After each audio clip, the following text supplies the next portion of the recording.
اللہ اللہ اللہ اللہ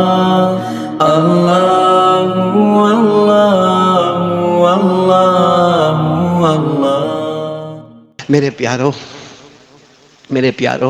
نماز پڑھیں گے، بولو پڑھیں گے انشاءاللہ۔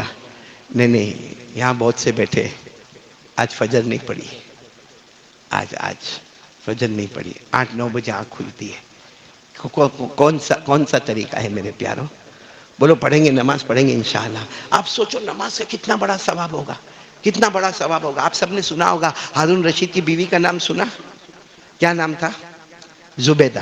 بولو نا، ہارون رشید کی بیوی کا نام کیا تھا؟ زبیدہ۔ اللہ کی ولیہ تھی اپنے زمانے میں، اللہ کی ولیہ تھی ہارون رشید کی بیوی زبیدہ۔ معلوم ہے جب زبیدہ کا انتقال ہو گیا، بولو جب زبیدہ کا انتقال ہو گیا، ظاہری بات ہے بہت بڑا مجمع ہوگا، بادشاہ کی بیوی ہے، ملکہ ہے، اور انتقال ہو گیا۔ خیر ان کو قبر میں دفن کیا۔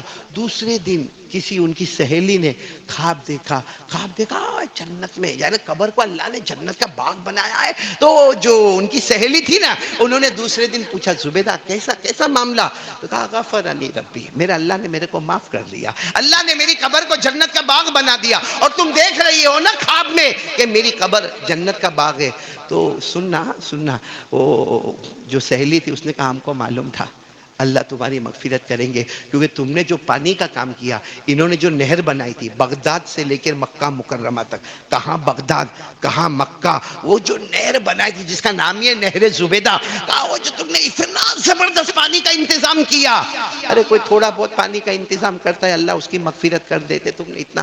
تو وہ خواب میں کہتی نا اس کی تو پکڑ ہونے والی تھی، وہ سب بارے میں تو پکڑ ہونے والی تھی۔ تو وہ سہیلی گھبرا کے خواب میں پوچھتی پھر اللہ نے معاف کیوں کیا؟ کہ تمہاری نیکیوں میں سب سے بڑی نیکی ہے نہر زبیدہ کی نہر، تو پھر مغفرت۔ کہا مغفرت اس پر ہوئی کہ میں اپنے گھر کے آنگن میں بیٹھی تھی، بولو میں اپنے گھر کے آنگن میں بیٹھی تھی اور مسجد میں اذان ہونا شروع ہوئی، اور میرا دوپٹہ جو ہے نا، میرا دوپٹہ اس وقت تھوڑا سرکا ہوا تھا، اور عورتوں کے بال تو پردہ ہوتے ہیں نا، کہتے تھوڑا سرکا ہوا تھا، اور اذان دینے والے نے اذان دی اللہ اکبر اللہ اکبر۔ میں نے تھوڑی دیر کے لیے سوچا ایک طرف اللہ کا نام ہوتا ہو اور ایک طرف میرا سطر کھلا ہو، میں نے جلدی سے موٹا دوپٹہ لیا اور اپنے بالوں کو باندھ دیا۔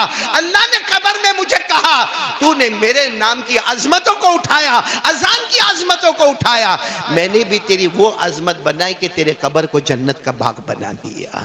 تو میرے پیارو یہ اذان جو ہے نا وہ نماز کا مقدمہ ہے، بولو کیا ہے؟ نماز کا مقدمہ ہے۔ یعنی اذان آپ کو معلوم ہے باہر ہو رہی ہے، کبھی اوپر ہو رہی ہے، کبھی جماعت خانے میں ہو رہی ہے۔ اذان جو نماز کا مقدمہ ہے، جس میں نماز کے لیے بلایا جا رہا ہے، اس کا کوئی احترام کرے تو اس کی قبر جنت کا باغ بن جائے۔ تو جو نماز کا احترام کرے، کیا اللہ کے یہاں اس کا مقام ہوگا؟ کتنا اونچا مقام! قرآن کریم کو آپ پڑھتے جاؤ۔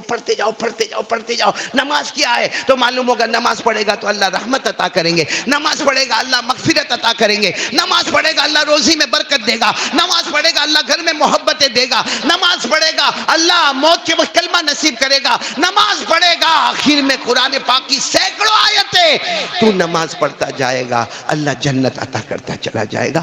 نماز میں آخر کتنا بڑا پاور ہوگا کہ حضرت حسین نے میدان کربلا میں بھی نماز، ارے بولو نماز، حالانکہ وہ وقت ایسا تھا کہ اکیلے ہیں، سامنے سے معلوم ہے کہ دشمن حملہ کرنے والا ہے، پورا بدن لہو لہان ہو گیا ہے، ہونٹوں پہ سے خون کے قطرے بہ رہے ہیں، یعنی ایک گنجائش تھی کہ بھائی میں نماز اس لیے نہیں پڑھتا کہ یہ سب کے سب میرے اوپر حملہ کریں گے، یعنی میری موت ہے۔ لیکن حضرت حسین رضی اللہ تعالی، اچھا حضرت حسین رضی اللہ تعالی عنہ کے پاس سب گنجائش تھی، اس سے بڑھ کے کیا گنجائش تھی معلوم؟ کہ ہمارے نبی نے ان کو جنت کا پھول کہا تھا، جنت کی خوشبو کہا تھا۔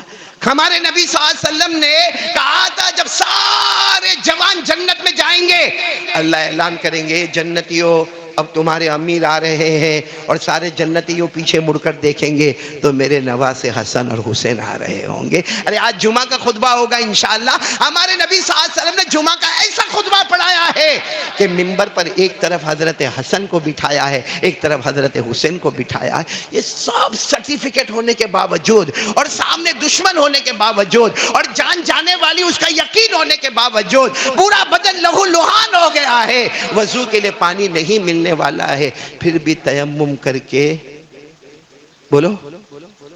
اور آپ کو ایک بات معلوم ہے، آپ نے نماز نہیں پڑھی، آپ نے پہلے دعوت دی. بولو آپ نے پہلے کیا دعوت دی؟ آئی خاص اگر ہماری ماں بہنیں سن رہی ہو، آپ سن رہے ہو، نماز نہیں پڑھی. ایسے سیدھے نہیں ہوا کہ چلو بھائی میری عصر کی نماز ہی ہوں تیمم کیا، اللہ اکبر. نہ پہلے آپ نے یہ کہا آپ لوگ بھی نماز پڑھیں نا. اس کو بولتے دعوت. آپ لوگ بھی کن کو کہہ رہے؟ جو ان کو مار رہے، جو ان کے اوپر تیر پھینک رہے، جو ان کو خنجر مار رہے، جو بڑے بڑے لوہے کے لے کر آ رہے، ہتھیار لے کے آ رہے، ان کو کہہ رہے میں کو بھی نماز پڑھنا ہے. آپ بھی تو نماز پڑھ لو، پھر اپنا جو معاملہ ہوگا وہ آگے ہوگا نا. تو سامنے سے کیا آواز آتی ہے؟ کیا آواز آتی ہے؟ آپ پڑھ لو نا، آپ پڑھ لو، ہم کو ضرورت. یہاں بھی بیٹھے راندیر والے. ہاں راندیر میں بھی آواز آتی ہے، کیونکہ باپ کو دیکھتا ہے مسجد میں جاتا ہوا، پڑوسی کو دیکھتا ہے، چاچا کو دیکھتا ہے، دادا کو دیکھتا ہے، لکڑی لے کے جاتا ہوا دیکھتا ہے. بیچارہ مسجد میں جا کے کرسی پر بیٹھتا ہے اور یہ اوٹے پر بیٹھا ہے، دیکھ رہا ہے میرا ابا سر میں گیا لیکن اوٹے پر بیٹھا ہے، اس کا اوٹا نہیں چھوٹتا. پھر مغرب کا وقت ہوا، پھر دیکھا، یہ زبان سے نہیں کہتا، اندر سے آواز آتی پڑھ لو. ہوں پچھی پڑھا، میں بعد میں پڑھوں گا. تو سچ بتاؤ جو یہ اوٹے پر بیٹھا ہے یہ حضرت حسین کی جماعت میں ہے یا سامنے دشمنوں کی جماعت میں؟ ابھی اگر باہر جائیں گے تو کہیں گے مولانا کہہ دو نا حسین کا دامن. تو حسین کا دامن کہاں پکڑا ہے؟ تو سامنے والے کا دامن پکڑا ہوا ہے. تو دنیا کو دھوکہ دے رہا ہے، اوپر والے کو تھوڑی دھوکہ دے پائے گا. اس لیے بولو سب نماز کی پابندی کریں گے. بولو کریں گے انشاءاللہ. نہیں پورا مجمع بولے نا نماز کی پابندی کریں گے انشاءاللہ.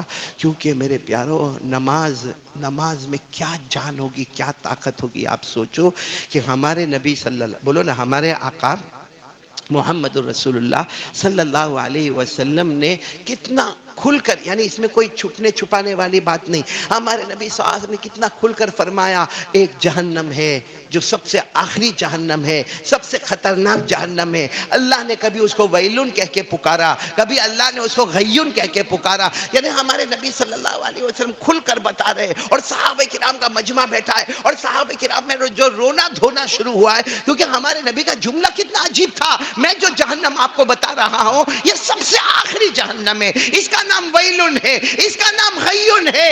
اور پھر صحابہ کرام نے دیکھا کہ ہمارے نبی رو رہے تو کہا اللہ کے رسول یہ جہنم آپ کہہ رہے آخری، یہ کیسی ہوگی؟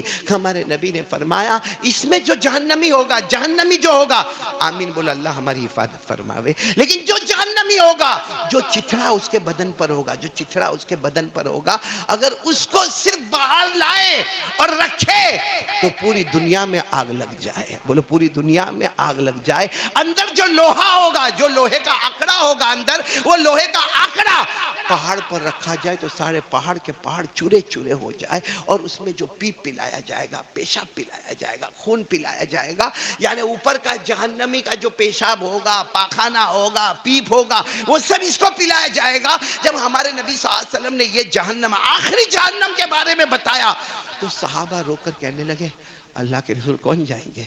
تو ہمارے نبی نے فرمایا فرعون جائے گا، قارون جائے گا، حامان جائے گا، ابو جہل جائے گا، ابو لہب جائے گا، امیہ جائے گا.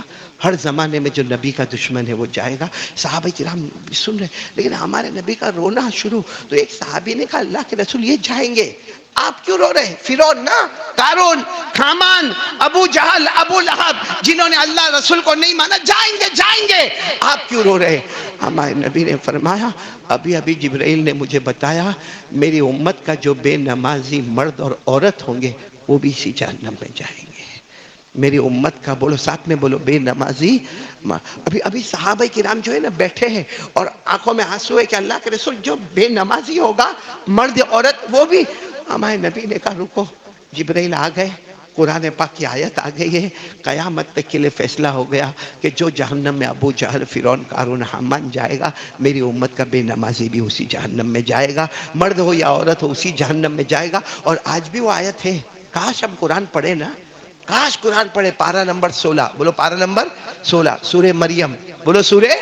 اللہ نے فرمایا فَخَلَفَ مِن بَعْدِهِمْ خَلْفٌ أَضَاعُوا الصَّلَاةَ، اضاعوا الصلاة، جنہوں نے نمازیں برباد کر دی، وَاتَّبَعُوا الشَّهَوَاتِ، ایک طرف نمازیں برباد، ایک طرف اپنی مرضی پر چلنا، رسول کی مرضی پر نہیں چلنا، فَسَوْفَ يَلْقَوْنَ غَيًّا، اللہ فرماتے وہ جہنم میں جائے گا۔ کون سی جہنم؟ جس میں فرعون، قارون۔ تو میرے پیارو، ہمارے پاس تو ایک راستہ ہے، صبح کا بولو نا بھٹکا ہوا شام کو واپس آئے، اسے بھٹکا ہوا، کیونکہ یہ آیت جب آتی ہے تو دل گھبرا جاتا ہے۔ اضاعوا الصلاۃ، جنہوں نے نماز برباد کر دی، واتبعوا الشہوات، اپنی مرضی پر چلا، اپنی مرضی کے بال، اپنی مرضی کا موبائل، اپنی مرضی کا کپڑا، اپنی مرضی کا کھانا، اپنی مرضی کا نماز چھوڑنا، اپنی مرضی کا ننگا پنا کرنا۔ اللہ کہتے ہیں نماز برباد کی اور اپنی مرضی پر چلا، فسوف یلقون غیا، جائے گا اس جہنم میں جائے گا جس میں فرعون جائے گا۔ لیکن پھر ایک تسلی آئی، کیا تسلی آئی؟ الا من تاب، الا من تاب وآمن وعمل صالحا فاولئک يدخلون الجنہ ولا یظلمون شیئا۔ فوراً دوسری آیت میں اللہ نے کہا نہ میرا بندہ مایوس مت ہونا، کتنا رحمان اور رحیم ہے، آج تک نہیں پڑھا نہ نہیں پڑھا، آج تک تو فرعون جیسا بن گیا، قارون جیسا بن گیا، ابو جہل جیسا بن گیا، لیکن اللہ فرماتے میں نے راستہ بند نہیں کیا، الا من تاب، توبہ کر لے اور پھر ایک بار نماز کی قضا کر لے۔ وہی اللہ اوپر والی آیت میں کہتے ہیں وہ جہنم میں جائے گا جو جہنم میں ابو جہل ہوگا، دوسری والی آیت میں کہتے توبہ کر کے قضا کر لے گا پھر جنت کا فیصلہ کر دوں گا۔ تو میرے پیارو اتنا کریم رب ہے، آج ہم سب لوگ ارادہ کریں، دعا کریں جو مرحومہ صفیہ بہن کا انتقال ہوا، اللہ مرحومہ کی مغفرت فرماوے اور اللہ ہم کو بھی موت کی تیاری کرنے کی توفیق عطا فرماوے۔ اور کون کون نماز کے لیے تیار ہے ذرا ہاتھ اوپر کرے، نماز آ گیا تو سب آ جائے گا انشاءاللہ، بول آ گئے کریں گے انشاءاللہ۔